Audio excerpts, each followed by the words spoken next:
beside the railway line. First up is something white, or the blinding kind. Some of you might mostly likely thinking that white is not really a color, and all of that tight sort of nonsense. Well, I'm here to tell you that it is. White is without question a color, and personally, I don't think you want to argue with me. A reassuring announcement. Please, be calm. Despite the previous threat, I'm all bluster. I'm not violent. I'm not malicious. I'm resolved. Yes, it was white. It felt as though the whole globe was dressed in snow, like it had pulled it on. The way you pull on sweater, next to the train line, footprints were sunken into their skins. Trees were blanket of ice. As you might expect, someone had died. They couldn't just leave him on the ground. For now, it wasn't such a problem. But very soon, the track ahead would be clear and the train would need to move on. There were two girls. There was one mother and her daughter. One corpse. The mother. The girl and the corpse remained stubborn and silent. Well, what else do you want me to do? The guards were tall and short. The tall one always spoke first, though he was not in charge. He looked at a smaller, rounder one, the one with juicy red face. Well, what's the response? We can't just leave them like this, can we? The tall one was losing patience. Why not?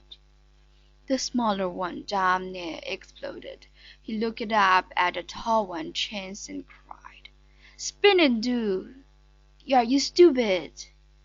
The abhorrence on his cheeks was growing thicker by the moment. His skin widened. "Come on," he said, traipsing over the snow. "We'll carry all three of them back on if we have to. We'll notify the next stop." As for me, I had already made the most elementary mistakes. I can't explain to you the severity of my self-disappointment. Originally, I'd done everything right. I studied the blinding white snow sky who stood at the window of the moving train. I practically inhaled it. But still, I wavered. I buckled. I became interested in the girl. Curiosity got the better of me, and I resigned myself to stay as long as my schedule allowed, and I would. 23 minutes later, when the train was stopped, I climbed out with them. A small soul was in my arms. I stood a little to the right. The dynamic train guards due made their way back to the mother, the girl, and the small maid Markus. I clearly remember that my breath was loud that day. I'm surprised the guards didn't notice me as they walked by. The world was sagging now, under the width of all that snow. Perhaps 10 meters to my left, the pale, empty-stomached girl was standing, frost-stricken. Her mouth jittered. Her cold arms were folded. Tears were frozen to the buck thief's face.